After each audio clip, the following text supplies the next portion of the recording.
Hi dears, എല്ലാവർക്കും എന്തൊക്കെയുണ്ട് വിശേഷം? എല്ലാവർക്കും സുഖമല്ലേ? അപ്പോൾ എല്ലാവരും സുഖമായിട്ടിരിക്കുന്നതെന്ന് വിശ്വസിക്കുന്നു. അപ്പോൾ ജീവിതത്തിൽ ഞാൻ ഒരുപാട് ട്രിപ്പുകൾ പോയിട്ടുണ്ടെങ്കിലും ഇതുവരെ ഞാനൊരു ഗേൾസ് ട്രിപ്പ് പോയിട്ടില്ല കേട്ടോ. ഒറ്റയ്ക്കൊക്കെ ഒരുപാട് യാത്ര ചെയ്തിട്ടുണ്ട് ചെറുപ്പം മുതൽ. പക്ഷേ ഇതുവരെ എനിക്കിങ്ങനെ ഒരു ഗേളിൻ്റെ കൂടെ ലൈഫ് എൻജോയ് ചെയ്ത് അല്ലെങ്കിൽ ആ ട്രിപ്പ് എൻജോയ് ചെയ്തൊരു യാത്ര പോകാനായിട്ട് പറ്റിയിട്ടില്ല. അങ്ങനെ എൻ്റെ ലൈഫിൽ ഫസ്റ്റ് ടൈം ഞാൻ ഒരു ഗേൾസ് ട്രിപ്പ് പോകാൻ വേണ്ടി പോവുകയാണ്. അപ്പോൾ അതിനുള്ള തയ്യാറെടുപ്പുകളാണ് കേട്ടോ.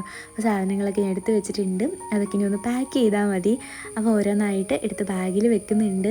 അപ്പോൾ എവിടെ പോയാലും പിന്നെ മേക്കപ്പ് കിറ്റ് അറിയാമല്ലോ, ഒരു മേക്കപ്പ് കിറ്റും കാണും, ഒരു 2 ജോഡി ഡ്രസ്സും കാണും. സാധാരണ ഞാൻ ഒരു 3 ജോഡിയും എടുക്കാറുണ്ട്. ഇപ്രാവശ്യം കുറച്ച് ലഗേജ് കുറച്ചു. അപ്പോൾ രാത്രി മുഴുവൻ ഉറങ്ങി പകൽ മുഴുവൻ കറങ്ങാനുള്ള പരിപാടിയാണ് കേട്ടോ ഞങ്ങൾ. അതുകൊണ്ട് തന്നെ അധികം ഒന്നും എടുത്തില്ല. അപ്പോൾ ഈ ഒരു ഡ്രസ്സാണ് കേട്ടോ ഇടുന്നത്. ഇത് മാക്സിൽ പോയപ്പോൾ 99 രൂപയ്ക്ക് വാങ്ങിയതാട്ടോ. അപ്പോൾ ഞങ്ങൾ രണ്ടാളും എടുത്തിട്ടുണ്ടായിരുന്നു. ഞാനും ചേച്ചി ഒരുപോലെ എടുത്തുകൊണ്ട് ഇതിട്ടുകൊണ്ട് പോകാമെന്ന് വിചാരിച്ചു. ഞങ്ങൾ മാക്സിൽ പോകുന്നവരെ ഞങ്ങൾക്ക് എന്തിട്ടിട്ട് പോകണമെന്ന് പ്രത്യേകിച്ച് പ്ലാനൊന്നും ഉണ്ടായിരുന്നില്ല. അവിടെ ചെന്നിട്ടിടാനുള്ളത് ഓൾറെഡി ഞങ്ങൾ സ്റ്റിച്ചൊക്കെ ചെയ്ത് വെച്ചിട്ടുണ്ട് കേട്ടോ. അപ്പം ഈ ഒരു ഡ്രസ്സ് പെട്ടെന്നാണ് ഞങ്ങൾ കണ്ടത്. അപ്പം പിന്നെ ഒരുപോലെ ഇടാൻ വേണ്ടിയിട്ട് വാങ്ങിയതാണ്. എന്തായാലും 99 രൂപയല്ലേ ആയുള്ളൂ. അപ്പോൾ ദേ അങ്ങനെ ഞാൻ പോകാനായിട്ട് ഇറങ്ങിയിട്ടുണ്ട്. ഒരു വലിയ ബാഗും പിന്നെ സൈഡ് ബാഗ് ഒരെണ്ണം എടുത്തിട്ടുണ്ട്. ഫോണും അത്യാവശ്യം ചെറിയ മേക്കപ്പ് സാധനമൊക്കെ ഇടാനായിട്ട്. ലിപ്സ്റ്റിക്ക് എപ്പോഴും ബാഗിലുണ്ടാവും. ലിപ്സ്റ്റിക്ക് ഇല്ലാതെ നമുക്ക് ജീവിക്കാൻ പറ്റത്തില്ലല്ലോ. അപ്പോൾ അതാ ശ്രീകുട്ടൻ പോകാൻ നേരത്ത് വാദിക്കുന്ന ടാറ്റ പറയുന്നുണ്ട് കേട്ടോ. ബാക്കി 2 ആളുകളും സ്കൂളിൽ പോയേക്കായിരുന്നു. അപ്പോൾ ഞങ്ങളൊരു ബുധനാഴ്ച ദിവസമാണ് കേട്ടോ ഈ ഒരു ട്രിപ്പ് സ്റ്റാർട്ട് ചെയ്തത്. നമ്മൾ പോകുന്ന സ്ഥലത്ത് വീക്കെൻഡ് ഭയങ്കര തിരക്കായിരിക്കും. അപ്പോൾ ചേട്ടായാണെങ്കിൽ ഭയങ്കര കൊതികുത്തലായിരുന്നു കേട്ടോ. എന്നിട്ട് ഈ പറയുന്ന ടീമുണ്ടല്ലോ, ഒരു ദിവസം പോലും വീട്ടിലിരിക്കത്തില്ല. വീട്ടിലിരുന്ന് കഴിഞ്ഞാൽ ഒന്നില്ലെങ്കിൽ എങ്ങോട്ടെങ്കിലും കൂട്ടുകാരോടെ തെണ്ടാനൊക്കെ പോവും. നമ്മളെങ്ങാനും എങ്ങോട്ടെങ്കിലും പോകാൻ വേണ്ടി ഇറങ്ങുമ്പോൾ വെറുതെ ഇങ്ങനെ ഇരുന്ന് കുശും പൂത്തും. അപ്പോൾ ഞാനും അത് പറഞ്ഞ് തിരിച്ചിരുന്ന് വഴക്കുണ്ടാക്കുമായിരുന്നു. ഫാമിലി ആയിട്ടും പിന്നെ ഞങ്ങൾ 2 ആളും അങ്ങനെ നമ്മൾ റാൻഡം ആയിട്ടുള്ള ഫ്രണ്ട്സിനൊക്കെ കൂടെ ഇതുവരെ ട്രിപ്പ് പോയിട്ടുണ്ടെങ്കിലും പക്ഷേ ഇതുവരെ അങ്ങനെ ഒരു ഗേളിൻ്റെ കൂടെ ഒരു ട്രിപ്പ് അതെനിക്ക് ഇതുവരെ എക്സ്പീരിയൻസ് ചെയ്യാനേ പറ്റിയിട്ടില്ല. അങ്ങനെ ഞാൻ നടന്ന് ബസ് കയറി പാലായെത്തിയപ്പോഴത്തേക്കും ചേച്ചി എന്നെ കാത്തിരിക്കുന്നുണ്ടായിരുന്നു കേട്ടോ. അപ്പം ഇതാണ് എൻ്റെ ഫ്രണ്ട് ശ്രീജ. അപ്പോൾ എനിക്ക് ചേച്ചീനെ ഒരു 2-3 വർഷമായിട്ട് അറിയാം കേട്ടോ. യൂട്യൂബൊക്കെ സ്റ്റാർട്ട് ചെയ്ത് ഞങ്ങളങ്ങനെയാണ് പരിചയപ്പെട്ടത്. പക്ഷേ ഇങ്ങനെ എന്താ പറയുക, നമ്മൾ പോലും അറിയാതെ നമ്മളൊരാളുമായിട്ട് ഫ്രണ്ട് ആവുക എന്ന് പറയില്ലേ, അങ്ങനെ ഒരു ഫ്രണ്ട്ഷിപ്പായിരുന്നു എനിക്ക് ചേച്ചിയായിട്ടും. ഞങ്ങളിങ്ങനെ ഇടയ്ക്കിടയ്ക്ക് എറണാകുളത്തിനൊക്കെ പോകും കേട്ടോ, ബ്രോഡ്വേയിലൊക്കെ. അങ്ങനെയാണ് എനിക്ക് തോന്നുന്നു യാത്രകളാണ് ഞങ്ങൾ എനിക്ക് ഒരു ബോണ്ട് ഉണ്ടാക്കി തന്നത് ചേച്ചിയായിട്ട്. അങ്ങനെ ഞങ്ങൾ 1-2 തവണ ബ്രോഡ്വേയിലൊക്കെ പോയി കഴിഞ്ഞപ്പോൾ എനിക്ക് ഭയങ്കര കണക്ഷൻ ഫീൽ ചെയ്തു. പിന്നെ മിണ്ടി നമ്മളങ്ങനെ ഒരു സുപ്രഭാതത്തിൽ ഈ ഒരു ട്രിപ്പ് പ്ലാൻ ചെയ്യുകയാണ് ചെയ്തത്. അങ്ങനെ ഒരു 7 മണിയൊക്കെ ആറായപ്പോഴത്തേനും നമ്മൾ വൈറ്റിലെത്തി കേട്ടോ. അപ്പോൾ നല്ല വിശപ്പുണ്ടായിരുന്നു. ഉച്ചയ്ക്കാണ് ഞാൻ ഒന്നും കഴിക്കാതെയായിരുന്നു ഇറങ്ങിയത്. അപ്പോൾ ആദ്യമേ തന്നെ പോയിട്ട് ഫുഡ് കഴിച്ചു. അപ്പോൾ ഞാൻ ഒരു ഷവർമ റോളും വാങ്ങി. ചേച്ചി ഒരു ജ്യൂസ് മാത്രമേ കുടിച്ചുള്ളൂ, ലൈം ജ്യൂസ്. പിന്നെ വൈകിട്ട് പോയിട്ട് എന്തെങ്കിലും ട്രെയിനിൽ കയറുന്നതിന് മുമ്പ് എന്തെങ്കിലും കഴിക്കാമെന്ന് വിചാരിച്ചു. അപ്പം വൈറ്റിലേന്ന് ഞങ്ങൾ പിന്നെ മെട്രോയിൽ കയറിയിട്ട് നേരെ സൗത്തിലേക്ക് പോകുന്നുണ്ട്. അപ്പോൾ അതാ 20 രൂപയായിട്ടോ വൈറ്റിലേന്ന് സൗത്തിലേക്ക്. ഞങ്ങൾ എല്ലാ ടിക്കറ്റിൻ്റെ വീഡിയോ എടുത്തിട്ടുണ്ട്. അപ്പോൾ നമ്മൾ ടോട്ടൽ എക്സ്പെൻസ് ഒക്കെ എത്രയായി എന്ന് കാൽക്കുലേറ്റ് ചെയ്യാൻ വേണ്ടിയിട്ടാണ്. അപ്പോൾ ഈ ഒരു ട്രിപ്പിൻ്റെ വീഡിയോ തീരുമ്പോഴത്തേക്കും എത്ര രൂപയായെന്ന് ഞാൻ പറയാം കേട്ടോ. ശരിക്കും പറഞ്ഞാൽ ഭയങ്കര കുറവായിട്ടുള്ള ബഡ്ജറ്റിലാണ് നമ്മൾ ഈ ഒരു ട്രിപ്പ് പോയിട്ടുള്ളത്. ഞാനൊക്കെ വിചാരിച്ചിരുന്നു അയ്യോ ട്രിപ്പ് പോകാൻ പൈസ ഇല്ലല്ലോ എന്ന്. പക്ഷേ ചേച്ചിയാണ് ഇനി അത് പഠിപ്പിച്ചു തന്നു കേട്ടോ, എങ്ങനെ ബഡ്ജറ്റിൽ നമുക്ക് ട്രിപ്പ് പോകാമെന്ന്. ആൾക്ക് നല്ല കാൽക്കുലേഷനും കുറേ ട്രിപ്പ് പോയിട്ടുള്ള ഐഡിയ ഒക്കെ ഉണ്ടായിരുന്നു. അതുകൊണ്ട് പിന്നെ എനിക്ക് അങ്ങനെ ടിക്കറ്റിൻ്റെ കാര്യത്തിലോ അങ്ങനെ ഒന്നും വിഷമിക്കേണ്ടി വന്നില്ല. ചേച്ചിയാണ് ബുക്കിങ്ങും കാര്യങ്ങളൊക്കെ ചെയ്തത്. അപ്പോൾ ഇത് എറണാകുളത്ത് നിന്ന് സ്റ്റാർട്ട് ചെയ്യുന്ന ട്രെയിനാണ് കേട്ടോ. അപ്പോൾ ഇത് എറണാകുളം ജംഗ്ഷനിൽ നിന്നാണ് സ്റ്റാർട്ട് ആവണേ. എനിക്ക് തോന്നുന്നു 10:25 സ്റ്റാർട്ട് ചെയ്തത്. കറക്റ്റ് ടൈമിൽ തന്നെ സ്റ്റാർട്ട് ചെയ്തിട്ടുണ്ടായിരുന്നു. കോയമ്പത്തൂരിൽ നിന്ന് കോട്ടയത്ത് നിന്ന് തന്നെ എടുക്കുന്ന ട്രെയിൻ ഉണ്ട്. പക്ഷേ കുറേ നെഗറ്റീവ് കണ്ടു. കാരണം വേറെ സ്റ്റേറ്റിൽ നിന്നൊക്കെ വരുന്നതാകുമ്പം വൃത്തി ഉണ്ടാവില്ല അങ്ങനെയൊക്കെ കണ്ടതുകൊണ്ടാട്ടോ ഇതെടുത്ത്. അപ്പോൾ അവിടെ ചെന്നിട്ട് ഞാൻ ആ ഒരു എറണാകുളം ജംഗ്ഷനിൽ എഴുതിയ ഭാഗത്ത് നിന്നിട്ട് പിന്നെ റീൽ പ്രാക്ടീസ് ആയിരുന്നു കേട്ടോ. അപ്പോൾ അവിടെ പോയി കളിക്കാനുള്ളതിന് ഒരെണ്ണം പഠിച്ചു വെച്ചിട്ടുണ്ടായിരുന്നു, ഒരെണ്ണം പഠിച്ചില്ല. അപ്പോൾ ഇവിടെ വന്നപ്പോഴത്തേനും ഒരു റീൽ കണ്ടപ്പം വെറുതെ അത് ട്രൈ ചെയ്ത് നോക്കുന്നതാണ്. അപ്പോൾ ചേച്ചിയോട് ഇങ്ങനെ ഏതാ നല്ലതൊക്കെ ചോദിച്ചുകൊണ്ടിരിക്കുകയായിരുന്നു. എറണാകുളം ജംഗ്ഷനിൽ നിന്നുള്ള അവിടെ നിന്ന് ഞാൻ 1-2 ഷൂട്ട് ചെയ്തു കിട്ടും. അപ്പോൾ അതൊക്കെ ഭയങ്കര കോമഡിയാണ്. പെട്ടെന്നൊരു 5 മിനിറ്റ് കൊണ്ട് പഠിച്ചതാണ്. അത് കഴിഞ്ഞപ്പോൾ തന്നെ നേരെ പോയിട്ട് ഞങ്ങൾ ദോശ വാങ്ങിച്ചുകൊണ്ട് വന്നിട്ട് അതിരുന്ന് കഴിക്കുന്നുണ്ട്. വായി വെക്കാനേ കൊള്ളത്തില്ലായിരുന്നു കേട്ടോ. ആ ദോശയ്ക്ക് ഭയങ്കര പുളിയായിരുന്നു, കറിയിട്ട് കൊള്ളത്തിലായിരുന്നു. പിന്നെ വിശപ്പ് കാരണം എങ്ങനെയോ കുറച്ച് കഴിച്ചു. പിന്നെ ഒരു 10 മണിയൊക്കെ കഴിഞ്ഞപ്പോഴത്തേനും ഞങ്ങൾ ട്രെയിനിൽ കയറാൻ വേണ്ടി പോയിട്ടോ. അപ്പോൾ ഞങ്ങളുടെ ഫ്രണ്ടിൽ തന്നെ ഒരു 2 മണിക്കൂറായിട്ട് നിർത്തിയിട്ടേക്കുവാണ്. പക്ഷെ ഒട്ടും വെട്ടമൊന്നും ഉണ്ടായിരുന്നില്ല, ഫുള്ളിങ്ങനെ അടച്ചുപൂട്ടി കിടക്കായതുകൊണ്ട് കയറാനൊരു പേടി ഉണ്ടായിരുന്നു. അതുകൊണ്ട് ഞങ്ങൾ ചെന്നിട്ട് പിന്നെ ജനലൊക്കെ തുറന്ന് കുറച്ച് നേരം ലൈറ്റൊക്കെ തെളിച്ചിരുന്നു. അപ്പോഴും ലൈറ്റൊന്നും വന്നിട്ടില്ല, സ്വിച്ച് ഇട്ട് വെച്ചിട്ടും ലൈറ്റ് ഉണ്ടായിരുന്നില്ല. കുറച്ച് കഴിഞ്ഞ് എൻജിനൊക്കെ ഓൺ ആക്കണമെന്ന് തോന്നുന്നു. അപ്പോൾ അത് കാരണം ഞങ്ങൾ കുറച്ച് നേരം ടോർച്ചൊക്കെ ഓണാക്കി വെച്ചിട്ട് അവിടെ ഇരിക്കുകയായിരുന്നു കേട്ടോ. അത് കഴിഞ്ഞ് കുറേ നേരം കഴിഞ്ഞപ്പോഴത്തേനും ലൈറ്റും കാര്യങ്ങളൊക്കെ വന്നു. കയറിയ സമയത്ത് പിന്നെ ഞങ്ങളുടെ ബോഗിയിൽ ആളേ ഉണ്ടായിരുന്നില്ല കേട്ടോ, ഫുള്ളൊരു മൂകതയായിരുന്നു. കുറേ കഴിഞ്ഞിട്ടാണ് ആളുകളൊക്കെ പതുക്കെ വന്നു തുടങ്ങിയത്. അങ്ങനെ നമ്മൾ എറണാകുളം ജംഗ്ഷനിൽ നിന്ന് ട്രെയിൻ എടുത്തു. കറക്റ്റ് ടൈമിൽ തന്നെ ട്രെയിൻ എടുത്തു കേട്ടോ. ഇത് ഫസ്റ്റ് സ്റ്റേഷൻ ആയതുകൊണ്ട് കറക്റ്റ് ടൈമായിരുന്നു. പിന്നെ എറണാകുളം നോർത്തിലും നിർത്തിയിട്ടുണ്ടായിരുന്നു. അപ്പോഴത്തേനും കുറേയും കൂടി ആളുകളൊക്കെ കയറി. അപ്പോൾ എറണാകുളം ടു കോയമ്പത്തൂർ 368 രൂപയായിട്ടോ ബുക്ക് ചെയ്തപ്പം. അപ്പോൾ ഒരാൾക്ക് ഏകദേശം 184 രൂപ ആയിട്ടുള്ളൂ. അപ്പോൾ വെളുപ്പിന് 3:30 ആവാറ്, 3:30 അല്ല 3:15 എങ്ങാണ്ടാവുമ്പം നമ്മളവിടെ ചെല്ലും. അതുകൊണ്ട് ഞാൻ 2:45 തുടങ്ങി അലാറം വെച്ചു കേട്ടോ. അലാറം വെച്ചിട്ട് സ്നൂസ് ഔട്ട് ചെയ്തുകൊണ്ടിരിക്കുകയായിരുന്നു. എന്നിട്ട് നോക്കാമല്ലോ ട്രെയിൻ എവിടെ എത്തിയെന്ന് ട്രാക്ക് ചെയ്യാമല്ലോ. അപ്പോൾ ഒരു 3 മണിക്ക് കഴിഞ്ഞപ്പോഴത്തേനും 2 ആളും എഴുന്നേറ്റിരിക്കുന്നുണ്ട് കേട്ടോ. അപ്പോൾ കുറച്ച് നേരം അങ്ങനെ ഇരുന്ന് ഉറക്കപ്പിച്ചൊക്കെ ഒന്ന് കുറയണമല്ലോ. സത്യം പറഞ്ഞാൽ നല്ല സുഖമായിട്ട് ഉറങ്ങി വരുമായിരുന്നു. ഞങ്ങളേതാണ്ട് ഒരു 11:30 ആയപ്പോഴത്തേനും 2 ആളും മുകളിലേക്ക് കയറി കിടന്നു. അത് കഴിഞ്ഞ് ചേച്ചി ഓപ്പോസിറ്റും ആയിരുന്നു എൻ്റെ. അത് കഴിഞ്ഞൊരു 12:30 വരെ ഞാൻ ഇങ്ങനെ കുറച്ച് നേരം ഫോണിൽ കളിച്ചു കേട്ടോ. പിന്നെ ഉറങ്ങാൻ നോക്കിയിട്ട് ഉറക്കം വന്നില്ല. ഒരു 1 മണിയൊക്കെ കഴിഞ്ഞപ്പോഴാണ് വന്നത്. കയറിയ സമയത്തേ കിടന്ന് ഉറങ്ങിയിരുന്നെങ്കിൽ മര്യാദയ്ക്ക് നല്ലൊരു ഉറക്കം കിട്ടിയത്. എനിക്ക് പിന്നെ ഈ 10, 10:30, 11 ആ സമയത്തൊന്നും ഉറക്കവേ വരില്ല കേട്ടോ. കുറേ സമയം എടുക്കും. പ്രത്യേകിച്ച് നമ്മളിങ്ങനെ സ്ഥലം മാറി കിടക്കുമ്പോൾ നമുക്ക് ഉറക്കത്തിന് ശരിയാവില്ലല്ലോ. അങ്ങനെ എനിക്ക് ആകെ 2 മണിക്കൂർ ഉറങ്ങാൻ പറ്റുള്ളൂ. കോയമ്പത്തൂർ തന്നെ ഇറങ്ങിയപ്പോഴേ ഫസ്റ്റ് കണ്ടത് വന്ദേ ഭാരത് ആട്ടോ. വന്ദേ ഭാരത് ഇതുവരെ ഞാൻ കണ്ടിട്ടുണ്ടായിരുന്നില്ല, കയറിയിട്ടില്ല, എന്തായാലും കാണാനും പറ്റിയിട്ടുണ്ടായിരുന്നില്ല. അങ്ങനെയുള്ള വന്നപ്പോൾ കറക്റ്റ് വന്ദേ ഭാരത് കാണാൻ വേണ്ടി പറ്റി. ഇതുവരെ വന്ദേ ഭാരത് പോകാൻ അങ്ങനെ സാഹചര്യവും കാരണവും പ്രത്യേകിച്ചൊന്നും ഉണ്ടായിരുന്നില്ല കേട്ടോ. പിന്നെ എപ്പോഴെങ്കിലുമൊക്കെ സാഹചര്യം കിട്ടുമ്പം തിരുവനന്തപുരത്തിലുണ്ടെന്ന് തോന്നുന്നു, അനീത്ത ഒരു പ്രാവശ്യം ഇങ്ങനെ പോയിട്ടുണ്ടെന്ന് പറഞ്ഞിട്ടുണ്ടായിരുന്നു. അപ്പോൾ എന്തായാലും ഒരു പ്രാവശ്യം അതിൽ കയറണം എന്നുണ്ട്. അപ്പം താഴെ കൂടെ ആട്ടോ ഇതിന് നടപ്പാതെ വരുന്നത്. അങ്ങനെ താഴെ കൂടെ ഇറങ്ങി നമ്മൾ 1ാമത്തെ പ്ലാറ്റ്ഫോമിൽ വന്നിട്ടുണ്ട്. നമ്മൾ കുറച്ചുകൂടെ ഫ്രണ്ടിലേക്ക് പോയാൽ എൻട്രൻസ് ആണ്, പക്ഷെ നമ്മൾ 1ാമത്തെ പ്ലാറ്റ്ഫോമിൽ വന്നു. അവിടെയാണ് ഇതുപോലെ വെയിറ്റിംഗ് റൂം ഉള്ളത്. അപ്പോൾ അവിടെ ഒരു ഈസി ഹാൾ ഉണ്ടായിരുന്നു. 25 രൂപയാണ് 1 മണിക്കൂർ ഒരാൾക്ക് വരുന്നത്. അപ്പോൾ നമ്മളിവിടെ 1 മണിക്കൂറത്തേക്ക് എടുത്തു കേട്ടോ. അപ്പോൾ ഇവിടെ ആയതുകൊണ്ട് നമുക്ക് കുറച്ചുകൂടി എളുപ്പമായിരുന്നു. ഇവിടെ അങ്ങനെ ഒത്തിരി പേരൊന്നും ഉണ്ടായിരുന്നില്ല. അത്യാവശ്യം നല്ല വൃത്തിയും ഉണ്ടായിരുന്നു. ബാത്റൂമും ടോയ്ലറ്റും ഒക്കെ നല്ല വൃത്തി ഉണ്ടായിരുന്നു. അതുപോലെ തന്നെ ഫോണും ചാർജ് ചെയ്യാനും ഒക്കെ സേഫ് ആയിരുന്നു. ഞങ്ങൾ മേളിലായിട്ടാണ് പോയിരുന്നത്. താഴെ ഭാഗമുണ്ട് മേളിലും ഉണ്ട്. മേളിൽ അധികം ആളില്ലാത്തതുകൊണ്ട് ഞങ്ങളോട് മേളിൽ പോയിരിക്കായിരുന്നു. അപ്പോൾ ഞങ്ങൾ 2 ആളും ഒരുമിച്ച് പിന്നെ പല്ലേക്കാൻ വന്നില്ല കേട്ടോ. അപ്പോൾ ചേച്ചി അവിടെ ആദ്യമേ പോയിട്ട് ബാഗൊക്കെ നോക്കി അവിടെ ഇരിക്കുകയായിരുന്നു. അപ്പോഴത്തേക്ക് ഞാൻ പോയിട്ട് പല്ലൊക്കെ തേച്ച് ഡ്രസ്സ് മാറിയിട്ട് വന്നു. അപ്പോഴത്തേക്കാണ് ചേച്ചി പോയത്. എൻ്റെ മുടിയിലൊക്കെ ആണെങ്കിൽ ഭയങ്കര ജട ആയിട്ടുണ്ടായിരുന്നു. എന്നെപ്പോലെ മിക്കവാറും ഇങ്ങനെ ചുരുണ്ട മുടിയും അതുപോലെ തന്നെ ഡ്രൈനസൊക്കെ ഉള്ളവർക്ക് മെയിൻ ഇഷ്യൂ ഉണ്ടാവും. അപ്പോൾ ഞാനിങ്ങനെ ട്രെയിനിൽ ബാഗിൽ തല വെച്ചിട്ടാട്ടോ കിടന്നത്. അപ്പോൾ അതിൻ്റെ സിബൊക്കെ കുടുങ്ങി ആകെപ്പാടെ ജട കയറി. അപ്പോൾ ചേച്ചിയാണ് എന്നിട്ട് എൻ്റെ മുടിയിൽ എന്തോ ഒരു ഹെയർ സ്റ്റൈൽ ചെയ്യാൻ നോക്കിയിട്ട് ഒരു വിധത്തിലും അത് കിട്ടുന്നുണ്ടായിരുന്നില്ല കേട്ടോ. ജട കാരണം അങ്ങോട്ടും ഇങ്ങോട്ടും പിടിച്ച് വലിച്ചിട്ട് വരുന്നുണ്ടായിരുന്നില്ല. അവസാനം ഞാൻ എന്നും ചെയ്യുന്ന അതേ സെയിം ഹെയർ സ്റ്റൈൽ എന്നെ ചെയ്തിട്ട് ഇറങ്ങിപ്പോന്നു. അപ്പോൾ ഞങ്ങളൊരു 3:30 ആയപ്പോൾ അവിടെ എത്തിയെങ്കിലും ഒരു 5:30 ആയപ്പോഴാണ് ഞങ്ങളവിടെ നിന്ന് ഇറങ്ങിയത്. ഞങ്ങളാകെപ്പാട് 1 മണിക്കൂറിന് വേണ്ടി കയറിയതായിരുന്നു. പക്ഷെ അവിടെ നിന്ന് ഇറങ്ങിയപ്പോഴത്തേനും താമസിച്ചു. അപ്പോഴത്തേക്ക് 2 ആൾക്ക് നല്ലോണം വിശക്കാനും തുടങ്ങി. അപ്പോൾ നമ്മൾ പോയിട്ട് ഓരോ കാപ്പി കുടിച്ചു. വേറെ ഒന്നും കഴിച്ചില്ല കേട്ടോ. നമ്മൾ പുറത്തിറങ്ങിയിട്ട് എങ്ങനെയാണെന്ന് നോക്കിയിട്ട് കഴിക്കാമെന്ന് വിചാരിച്ചു. അപ്പോൾ നമ്മൾ പുറത്തിറങ്ങിയ സമയത്ത് നല്ല തിരക്കായിരുന്നു കേട്ടോ. ഇവിടെ ഞാൻ എപ്പോൾ വന്നിട്ടും എപ്പോൾ കണ്ടാലും ഇതുപോലെ ഭയങ്കര തിരക്കായിരിക്കും. അനിയനെ ചെന്നൈയിൽ കൊണ്ടുവിടാൻ പോയ സമയത്തും വന്ന സമയത്തും ഒക്കെ ഇതുപോലെ ഭയങ്കര തിരക്കായിരുന്നു കേട്ടോ. അങ്ങനെ നമ്മൾ പുറത്തിറങ്ങി കഴിഞ്ഞ് ബസ് സ്റ്റോപ്പ് കണ്ടുപിടിക്കാനായിട്ട് കുറച്ച് ബുദ്ധിമുട്ട് കിട്ടോ. 1-2 ആളുകൾ നമ്മളെ കൺഫ്യൂസ് ചെയ്യിപ്പിച്ചു. പിന്നെ കുറച്ച് ഇപ്പുറത്തോട്ട് വന്നപ്പോൾ ചേച്ചിയാണ് പറഞ്ഞാൽ ഫ്രണ്ടിലോട്ട് പോയി നിന്നാൽ മതിയെന്ന്.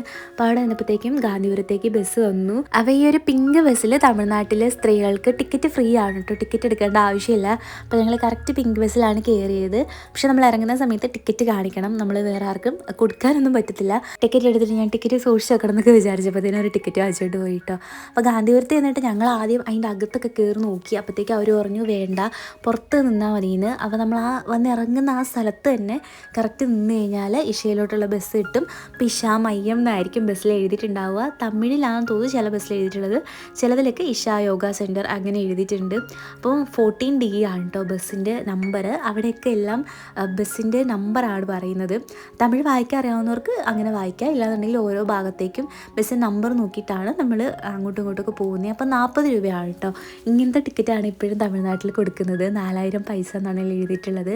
അപ്പോൾ അങ്ങനെ രണ്ടാൾക്ക് 40 80 രൂപയായി. അങ്ങനെ നമ്മൾ ഏറെക്കുറെ അതിലേലും തെണ്ടി തിരിഞ്ഞ് നടന്ന് ബസ്സിൽ വന്ന് കയറിയപ്പോൾ തന്നെ സമയം പോയിട്ടുണ്ടായിരുന്നു.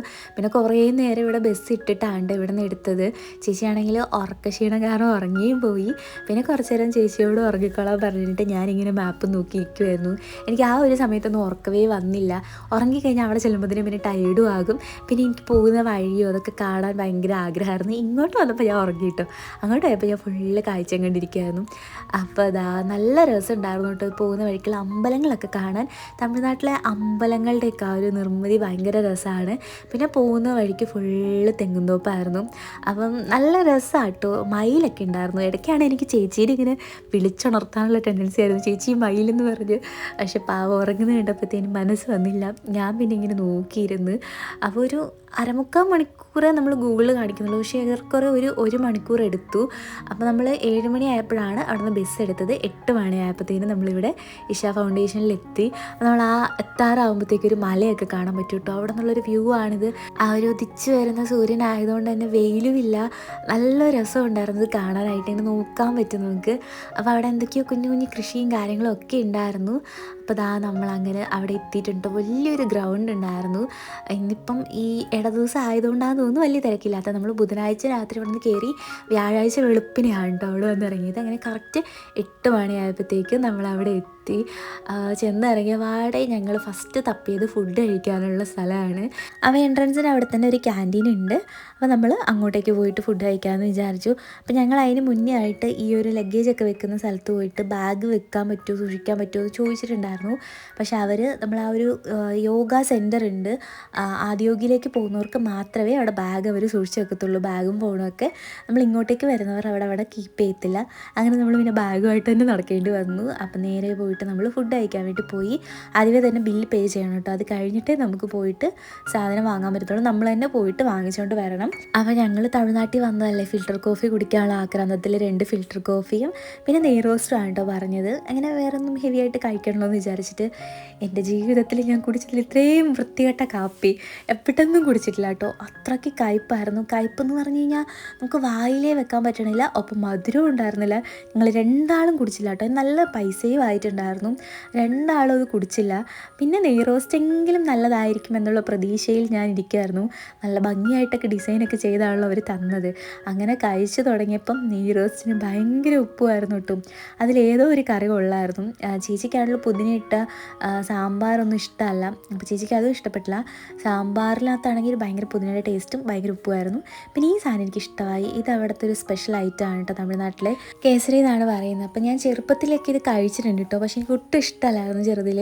പക്ഷേ ഇപ്രാവശ്യം ചെന്നപ്പോൾ കഴിച്ചപ്പോൾ എനിക്ക് ഭയങ്കര ഇഷ്ടമായി. വലിയ മധുരം ഇല്ലായിരുന്നു, ആവശ്യത്തിന് മധുരമൊക്കെ ആയിട്ട്. പിന്നെ ഞങ്ങൾ അവിടെ നിന്നിട്ട് ചെറിയൊരു മേക്കപ്പൊക്കെ ചെയ്തിട്ടോ. ചേച്ചി ഒരു വലിയ കറുത്തോട്ടാണ് കുത്തിയിരുന്നത്. അപ്പോൾ ഞാനും അത് കുത്തി നോക്കിയിട്ടോ. എനിക്കങ്ങ് ഇഷ്ടപ്പെട്ടില്ല, ഒരു തൃപ്തി വന്നില്ല. ആ ചെറിയ പൊട്ടെടുത്ത് കുത്തിയപ്പോഴാണ് എനിക്കൊരു ആശ്വാസമായത്. പിന്നെ ദേ ഞങ്ങൾ 2 ആളും കൂടെ നടന്ന് അങ്ങോട്ടേക്ക് പോകുന്നുണ്ട്. ഞങ്ങൾ ഒരേപോലെ ഞാൻ അർക്കലിയൊക്കെ സ്റ്റിച്ച് ചെയ്തിട്ടുണ്ടായിരുന്നു കേട്ടോ. അപ്പോൾ ആ ഒരു എൻട്രൻസിൽ നിന്ന് കുറച്ച് ഉള്ളിലോട്ട് നടക്കാനുണ്ട്. ഒരു 100 മീറ്ററൊക്കെ വരത്തുള്ളൂ എന്ന് തോന്നുന്നു. അപ്പോൾ അതാ നമ്മൾ അങ്ങോട്ടേക്ക് നടന്നു പോകുമ്പോൾ തന്നെ നമുക്ക് ആ ഒരു തല ബാക്കിൽ നിന്നുള്ളത് കാണാൻ വേണ്ടി പറ്റും. അപ്പോൾ അതിങ്ങനെ വട്ടം കറങ്ങി വേണം നമ്മൾ അപ്പുറത്തെത്താനായിട്ട്. അതിൻ്റെ അപ്പുറത്തായിട്ട് ഫ്രണ്ട് ഭാഗമുണ്ട് കേട്ടോ. അവിടെ ഞാൻ തോന്നുന്നു കാറിൽ വരുമ്പോൾ വരുന്നത്. ഇത് നമ്മൾ ബസ്സിൽ വന്നുകൊണ്ട് നമ്മൾ ഇപ്പുറത്താട് കൊണ്ട് ഇറക്കി വിട്ടത്. അപ്പോൾ എൻട്രൻസിൽ എന്തൊക്കെയോ എഴുതി വെച്ചിട്ടുണ്ട്. അത് കഴിഞ്ഞിട്ട് നമ്മൾ അങ്ങോട്ടേക്ക് നടന്നു പോകുന്നു കേട്ടോ. അപ്പോൾ ചേച്ചി നേരത്തെ ഒരു പ്രാവശ്യം വന്നിട്ടുണ്ട്. ഞാനാണ് ഇവിടെ ഫസ്റ്റ് ടൈം. അപ്പോൾ ചേച്ചിക്ക് ഒന്നുകൂടെ പോകണം നല്ല ആഗ്രഹം ഉണ്ടായിരുന്നു. അങ്ങനെ നമ്മൾ 2 ആളും കൂടി വന്നതാണ്. അപ്പോൾ ചേച്ചിയുടെ സജഷനായിരുന്നു കേട്ടോ. പിന്നെ എനിക്ക് ഡാൻസ് കളിക്കണമെന്ന് ഭയങ്കര ആഗ്രഹമായിരുന്നു. ഇവിടെ നമ്മൾ റീലൊക്കെ കാണുമ്പം നമ്മൾ ആഗ്രഹിക്കലോ ഒരു സ്ഥലത്ത് പോകണമെന്ന്, അങ്ങനെ ആഗ്രഹിച്ച ഒരു സ്ഥലമാട്ടോ. അങ്ങനെ ഫൈനലി നമുക്ക് ഇവിടെ എത്തിച്ചേരാൻ വേണ്ടി പറ്റി. ഭയങ്കര ഒരു പീസ്ഫുൾ ആയിട്ടുള്ളൊരു പ്ലേസ് ആട്ടോ. നല്ല കാറ്റും, പ്രത്യേകിച്ച് രാവിലെ വന്നുകൊണ്ട് വലിയ വെയിലും കാര്യങ്ങളൊന്നും ഉണ്ടായിരുന്നില്ല. ഈ ഒരു വാവയുണ്ടല്ലോ നമ്മുടെ പുറകെ തന്നെ നടക്കുമായിരുന്നു കേട്ടോ. ഇടയ്ക്കിടയ്ക്ക് ഞങ്ങൾ ഇവിടെ ഡാൻസ് ഷൂട്ട് ചെയ്തോണ്ടിരിക്കുമായിരുന്നു. ഇടയ്ക്കിടയ്ക്ക് ഞങ്ങളുടെ ഇടയിലോട്ട് ഇങ്ങനെ കയറി വരും. അങ്ങനെയായിരുന്നു, നല്ല രസമായിരുന്നു. ചേച്ചി അവിടെ പെട്ടെന്ന് അങ്ങ് കമ്പനി ആവുകയും പോവുകയും ചെയ്തു. അപ്പോൾ ദാ ഈ ഒരു ഔട്ട്ഫിറ്റ് ചേച്ചിയുടെ പേജിൽ നിന്ന് തന്നെ നമ്മൾ കസ്റ്റമൈസ് ചെയ്താട്ടോ. എൻ്റെ കറക്റ്റ് സൈസിൽ എനിക്ക് നല്ലോണം ഫ്ലെയർ വേണമായിരുന്നു ഡാൻസ് കളിക്കാനായിട്ട്. അപ്പോൾ ഫ്ലെയർ ഉള്ള ഡ്രസ്സുകൾ പൊതുവേ അങ്ങനെ റെഡിമെയ്ഡിൽ കുറവാണല്ലോ, പ്രത്യേകിച്ച് ഈ ഒരു അനാർക്കലി ടൈപ്പ്. അപ്പോൾ അങ്ങനെ ഞാൻ പറഞ്ഞ് ചെയ്യിപ്പിച്ചതാണ്. നല്ല ഫ്ലെയർ ഉണ്ടായിരുന്നു. അവിടെ കാറ്റൊക്കെ വരുമ്പോഴത്തേനും നന്നായിട്ട് കിടന്ന് പറക്കുന്നുണ്ടായിരുന്നു. ഞാൻ കുറേ വീഡിയോ ഒക്കെ എടുത്ത് വെച്ചിട്ടുണ്ട്. ഓരോന്നോരോന്നായിട്ട് ഞാൻ ഷോർട്സ് ആയിട്ട് ഇടാട്ടു. അങ്ങനെ കുറച്ച് നേരം അവിടെ നിന്ന് റീലൊക്കെ എടുത്തിട്ട് പിന്നെ നമ്മൾ ഫ്രണ്ടിലേക്ക് കയറി ചെന്നു. അവിടെ താഴെ പോയി നിന്ന് കണ്ടു കേട്ടോ. ശരിക്കും ഭയങ്കര ഒരു ആംബിയൻസ് ഉള്ള ഒരു പ്ലേസ് ആണ് കേട്ടോ. അവിടുത്തെ അത്രയും ആളുകൾ നമ്മുടെ ചുറ്റും ഉണ്ടെങ്കിൽ പോലും ഒരു ഒച്ചയോ ബഹളോ ഒന്നും നമുക്ക് ഫീൽ ആവത്തില്ല. അതുപോലെ തന്നെ ഭയങ്കര ആ ഒരു കാറ്റും അവിടുത്തെ ഒരു പ്രകൃതി ഭംഗിയും എല്ലാം കൊണ്ടും നമുക്ക് ഒന്ന് പോയി കഴിഞ്ഞാൽ ഒന്നും കൂടെ അവിടെ പോകാനായിട്ട് തോന്നും. അടുത്ത് പോയി നിന്നപ്പോഴാണ് എനിക്കൊരു കാര്യം മനസ്സിലായത്. ഞാൻ ആ ഒരു സ്റ്റാച്യൂവിൽ ഉണ്ടായിരുന്നത് കയറാണെന്നാണ് വിചാരിച്ചത്, വെറുതെ ഇങ്ങനെ കയറ്. പക്ഷെ അത് ശരിക്കും രുദ്രാക്ഷം തന്നെ ഇങ്ങനെ അത്രയും രുദ്രാക്ഷങ്ങൾ കോർത്ത് മാലയാക്കി ഇട്ടിരുന്നതാണ്. അങ്ങനെ അവിടെ നിന്ന് നമ്മൾ ഇപ്പുറത്തോട്ട് ആ ഒരു എൻട്രൻസിൽ അങ്ങോട്ട് തിരിച്ചു വന്നു. ഈ ഒരു ഷെഡ് പോലെ അവിടെ ഉണ്ടാക്കി വെച്ചിട്ടുണ്ട്. നല്ല ഭംഗിയുണ്ടായിരുന്നു. അവിടെ പോയിരുന്നിട്ട് ഞങ്ങൾ റീല് നോക്കായിരുന്നു. അവിടെ ആ ഒരു പുല്ലിൽ നിന്നിട്ട് ഡാൻസ് കളിക്കാനായിട്ട്. ഇവിടെ ഇരുന്ന് കഴിഞ്ഞാൽ പിന്നെ നമ്മൾ ആരും ശ്രദ്ധിക്കുകയില്ല. എനിക്ക് ആദ്യം ഇങ്ങനെ വന്നപ്പോൾ എൻ്റെ ടെൻഷൻ എന്താണെന്ന് വെച്ചാൽ, അയ്യോ പബ്ലിക്കായിട്ട് ഇത് ഡാൻസ് കളിക്കുമ്പോൾ ആരെങ്കിലും നമ്മളെ നോക്കുക, അങ്ങനെയൊക്കെയായിരുന്നു ടെൻഷൻ. പക്ഷെ നമ്മളെ ആരും ശ്രദ്ധിക്കുകയില്ല കേട്ടോ. നമ്മൾ മൈൻഡാക്കാതെ അങ്ങ് ഡാൻസ് കളിച്ചാൽ മതി. നല്ല രസമാണ് കേട്ടോ ഈ ഒരു ഭാഗം. നമ്മളിങ്ങനെ കുറേ നേരം ഇവിടെ ഇരിക്കുകയായിരുന്നു വെറുതെ വർത്താനൊക്കെ പറഞ്ഞ്. ആ കാറ്റ് കണ്ടപ്പോഴത്തേക്ക് എനിക്ക് വെറുതെ റീല് ഷൂട്ട് ചെയ്യാൻ വേണ്ടി തോന്നി കേട്ടോ. ഡ്രസ്സൊക്കെ തന്നെ ഇങ്ങനെ വറക്കുന്നുണ്ടായിരുന്നു. അപ്പോഴത്തേക്ക് ഞാൻ അവിടെ നിന്ന് കുറച്ച് റീലുകളൊക്കെ വെറുതെ ഷൂട്ട് ചെയ്തു. അപ്പം എല്ലാം പിറകെ വരുന്നുണ്ട്. അപ്പോൾ എന്തായാലും ചേച്ചിയുടെ പേജിൻ്റെ ലിങ്ക് ഞാൻ താഴെ ഡിസ്ക്രിപ്ഷനിൽ കൊടുക്കാം കേട്ടോ. നിങ്ങൾ ചെക്ക് ചെയ്ത് നോക്കാവുന്നതാണ്. അപ്പോൾ ഓൾറെഡി ഇതിന് മുമ്പ് ഞാൻ ഓണത്തിൻ്റെ ഔട്ട്ഫിറ്റൊക്കെ ചെയ്തിട്ടുണ്ട്. നിങ്ങൾക്ക് ഓൾറെഡി അറിയാമായിരിക്കും. മൂൺ അട്ടയർ സ്റ്റോർ എന്നാണ് പേര്. അപ്പോൾ എന്തായാലും കൊടുക്കാം, ചെക്ക് ചെയ്ത് നോക്കാം കേട്ടോ. അപ്പോൾ അവിടെ നിന്ന് ഞങ്ങൾ റീലൊക്കെ ഷൂട്ട് ചെയ്തിട്ട് ഞങ്ങൾ പിന്നെ കാളവണ്ടിയിൽ കയറിയിട്ട് ഫ്രണ്ടിലേക്ക് പോകാമെന്ന് വിചാരിച്ചു. അപ്പോൾ ഇവിടെ നിന്ന് 20 രൂപ ഉണ്ടായിരുന്നുള്ളൂ കേട്ടോ. അപ്പം 20 രൂപ ഉള്ളതുകൊണ്ട് നമ്മളെന്തായാലും അത്രയും ദൂരം നടക്കണ്ട, വെറുതെ ഒന്ന് കാളവണ്ടി എക്സ്പീരിയൻസ് ചെയ്യാൻ ഓർത്തു. കയറി ഇരുന്ന പാടെ വീണില്ലെന്നേ ഉള്ളൂ. വണ്ടി ഇങ്ങനെ എടുത്തപ്പോഴത്തേക്കും ചേച്ചിയൊക്കെ തെന്നിപ്പോയി, ഞാനും തെന്നിപ്പോയി. ഞങ്ങളുടെ ഡ്രസ്സും ഭയങ്കര സോഫ്റ്റ് ആയിരുന്നല്ലോ, ഞങ്ങളിങ്ങനെ പിടിക്കാതെ കയറിയതേ ഉണ്ടായിരുന്നുള്ളൂ. അപ്പോഴത്തേനും ഒരു ഒറ്റ വാള. ചേട്ടൻ എന്തോ ഒരു ഡയലോഗ് പറഞ്ഞപ്പോഴത്തേനും കാള ഇങ്ങനെ ഒറ്റ വാള. അയ്യോ ഞങ്ങൾ രണ്ടുപേരും വീണില്ലെന്നേ ഉള്ളൂ. വീണിരുന്നെങ്കിൽ എൻ്റെ ഐഫോണും പോയതിന് ചേച്ചിയുടെ ക്യാമറയൊക്കെ ഉണ്ടായിരുന്നു. ഞങ്ങളുടെ ടെൻഷൻ മുഴുവൻ അതായിരുന്നു കേട്ടോ. അങ്ങനെ കുറച്ച് നേരം കഴിഞ്ഞപ്പോഴത്തേനും ഞങ്ങൾക്ക് മടുത്ത്. ആദ്യം നല്ല രസം ഉണ്ടായിരുന്നെങ്കിലും കുറേ നേരം കഴിഞ്ഞപ്പോഴത്തേനും ഇങ്ങനെ പതുക്കെ ഇഴഞ്ഞങ്ങ് പോകാൻ തുടങ്ങി. പിന്നെ നമ്മൾ ഇഴഞ്ഞ് എങ്ങനെയോ അങ്ങേറ്റത്തെത്തി. നമ്മൾ അങ്ങോട്ട് പോയപ്പം ഈ കടകളൊന്നും തുറന്നിട്ടുണ്ടായിരുന്നില്ല കേട്ടോ. 8 മണി ആയതല്ലേ ഉണ്ടായിരുന്നുള്ളൂ. ഇങ്ങോട്ടേക്ക് വന്നപ്പം എല്ലാം ദേ തുറന്നൊക്കെ വരുന്നുണ്ട്. ഓരോരുത്തരും കടയുടെ ഫ്രണ്ട് വശമൊക്കെ ഇതുപോലെ വൃത്തിയൊക്കെ ആക്കുന്നുണ്ട്. അപ്പോൾ എന്തായാലും ഇവിടെ വരെ വന്നതല്ലേ, സാധാരണ നമ്മൾ ടൂറിസ്റ്റ് പ്ലേസിലൊക്കെ പോകുമ്പം ഒരു ഐസ്ക്രീം കഴിക്കാറുണ്ടല്ലോ. അപ്പോൾ അങ്ങനെ ഒരു ഐസ്ക്രീം കഴിക്കാമെന്ന് വിചാരിച്ചിട്ട് ഞങ്ങളുണ്ട് ഒരു ഐസ്ക്രീം തപ്പി പോയിട്ട്. അപ്പോൾ ആദ്യം ഗുൽഫിയാണ് ചോദിച്ചത്. അപ്പോൾ ഒരു കടയിലും ഗുൽഫി ഇല്ല, എല്ലായിടത്തും ഗുൽഫിന്ന് എഴുതി വെച്ചിട്ടുണ്ട്, ഗുൽഫി ഉണ്ടായിരുന്നില്ല. പിന്നെ ഞങ്ങളൊരു മാംഗോ ഐസ്ക്രീം വാങ്ങാമെന്ന് വിചാരിച്ചു. അതാണെങ്കിൽ വൻ ദുരന്തവും. കണ്ടപ്പോൾ നല്ല രസം ഉണ്ടായിരുന്നു കേട്ടോ. ഞങ്ങൾ അതൊക്കെ വെച്ച് റീലൊക്കെ എടുത്തിട്ട് തിന്നു തുടങ്ങിയപ്പോഴാണ് നമ്മൾ ഫ്രൂട്ടിയൊക്കെ തണുപ്പിച്ചിട്ട് തരില്ലേ, അതുപോലൊരു ടേസ്റ്റും ഒരു ആദ്യം ഞാൻ വിചാരിച്ചു കുഴപ്പമില്ല, ആദ്യമേ കഴിക്കുന്നതിൻ്റെ ഒരു ഇതായിരിക്കുമെന്ന്. ഒരു കുറച്ചുകൂടെ കഴിച്ചപ്പോഴത്തേന് എനിക്ക് എന്തോ ഒരു പോലെ എന്നിട്ട് ഞാനത് കളഞ്ഞിട്ട്. ഞങ്ങൾ രണ്ടാളും കഴിച്ചില്ല. ഇങ്ങനെയുള്ള സ്ഥലങ്ങളിൽ വരുമ്പം ഐസ്ക്രീം വാങ്ങാതിരിക്കുന്നതാണ് നല്ലതെന്ന് അതോടുകൂടി മനസ്സിലായി. അങ്ങനെ ഞങ്ങൾ രണ്ടാളും 25 രൂപ പോയാലും പോട്ടെ എന്ന് വിചാരിച്ച് 25 രൂപയ്ക്കുള്ളതൊന്നും ഇല്ല കേട്ടോ, ഒരു 10 രൂപയ്ക്കുള്ളത് പോലും ഇല്ല, വെറും നഷ്ടമാണ്. അങ്ങനെ ബസ് തിരിച്ചു പോകുന്നത് നമ്മൾ വന്ന റൂട്ടിന് നേരെ ഓപ്പോസിറ്റാട്ടോ. നമ്മൾ ആ ബാക്ക് വശത്താണ് വന്ന് ഇറങ്ങുന്നതെങ്കിൽ നമ്മൾ തിരിച്ചു കൊണ്ടുപോകുന്ന ഫ്രണ്ട് വശത്തൂടെയാണ്. അങ്ങനെ നമ്മൾ ആ സ്ഥലത്തോട് യാത്ര പറയുകയാണ്. നല്ല ഉറക്കക്ഷീണം ഉണ്ടായിരുന്നു, അതുകൊണ്ട് മാത്രം പെട്ടെന്ന് ഞങ്ങൾ പോയി. അല്ലാന്നുണ്ടെങ്കിൽ കുറച്ച് നേരം കൂടി ഇരിക്കായിരുന്നു. ഇവിടെയൊക്കെ പാർക്കിംഗ് ഏരിയ ഉണ്ട്, എനിക്കൊന്ന് കാറിൽ വരുന്നവർ ഇവിടെയാണ് പാർക്ക് ചെയ്യേണ്ടതെന്ന് തോന്നുന്നു. അപ്പോൾ അങ്ങനെ നമ്മൾ തിരിച്ചങ്ങോട്ടേക്ക് പോവുകയാണ് കേട്ടോ. അപ്പോൾ പോകുന്ന വഴിക്ക് ഉണ്ടാക്കിയ ഡാമൊക്കെ ഉണ്ട്. അപ്പോൾ ചേച്ചിയാണ് എനിക്ക് പറഞ്ഞത് ഇത് മാൻമെയ്ഡ് ഡാം ആണെന്ന്. അപ്പോൾ അവിടെ ഒന്നും നമുക്ക് ഇറങ്ങാനുള്ളൊരു സാഹചര്യങ്ങളൊന്നും ഉണ്ടായിരുന്നില്ല. എങ്ങനെയെങ്കിലും നമുക്ക് ഫുഡ് കഴിക്കുക, പോയിട്ട് റെസ്റ്റ് എടുക്കാമെന്നുള്ളൊരു മൈൻഡ് ഉണ്ടായിരുന്നുള്ളൂ. കാരണം ഞങ്ങൾ വൈകുന്നേരം ഷോപ്പിങ്ങിന് ഇറങ്ങാനുള്ള പരിപാടിയായിരുന്നു കേട്ടോ. ഇവിടെ ഇഷ്ടം പോലെ ചെരുപ്പും ബാഗും അങ്ങനത്തെ സാധനങ്ങളൊക്കെ നല്ല വിലക്കുറവിലുണ്ടായിരുന്നു. 100 രൂപ 160 രൂപയ്ക്ക് എങ്ങാണ്ടാണ് ഇപ്പോൾ കാണിച്ച ചെരുപ്പ് ഇവിടെ ഉണ്ടായിരുന്നേ. പിന്നെ ഞങ്ങൾ അവിടെ ഒന്നും അന്നിങ്ങനെ ഷോപ്പിംഗ് ചെയ്യാനുള്ള ഉദ്ദേശമില്ലായിരുന്നു.